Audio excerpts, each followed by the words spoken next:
Hey guys, good morning. So welcome back to my channel আসাস ব্লগে তোমাদেরকে আবারও একবার ওয়েলকাম একটা নতুন ভিডিওর সাথে। আশা করছি তোমরা ভালো আছো। হ্যাঁ, আমিও খুব ভালো আছি তোমাদের আশীর্বাদ আর ভালোবাসায়। চলে এলাম তোমাদের সাথে আবার একটা নতুন ভিডিও নিয়ে। তোমাদের সাথে আজকে আমি শেয়ার করব আমি আমার ফ্রিজটাকে কি করে ক্লিন করি। আমি কিন্তু মাসে 1 থেকে 2 বার ক্লিন করি, তোমরা চাইলে প্রত্যেক সপ্তাহেও ক্লিন করতে পারো। তো আমি এই বাটিটার মধ্যে নিয়ে নিয়েছিলাম নর্মাল জল, তার সাথে নিয়েছিলাম একটু শ্যাম্পু। তোমরা চাইলে এটা উষ্ণ গরম জলও দিতে পারো, আর তোমরা যদি চাও তো শ্যাম্পু না দিয়ে ভিম লিকুইডও ইউজ করতে পারো। তো চলো দেখতে থাকো।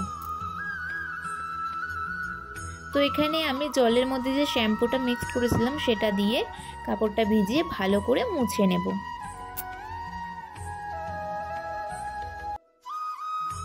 তো তারপরে আমি যে শ্যাম্পু জলটা ছিল ওটা দিয়ে ট্রেগুলোকে ভালো করে ধুয়ে নেব।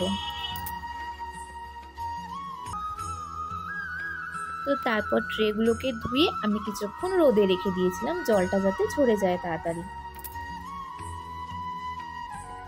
তো আমার ট্রেগুলো ঠিক শুকিয়ে গেছিলো। তারপর আমি আস্তে আস্তে ট্রেগুলোকে লাগিয়ে নেব।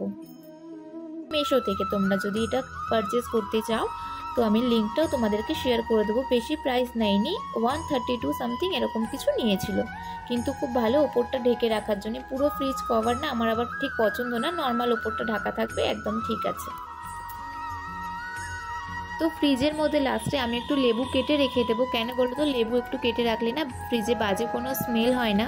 তো আজকের ভিডিওটা কেমন লাগলো কমেন্ট করে জানিও। নেক্সট ভিডিওতে আবার দেখা হচ্ছে। টাটা।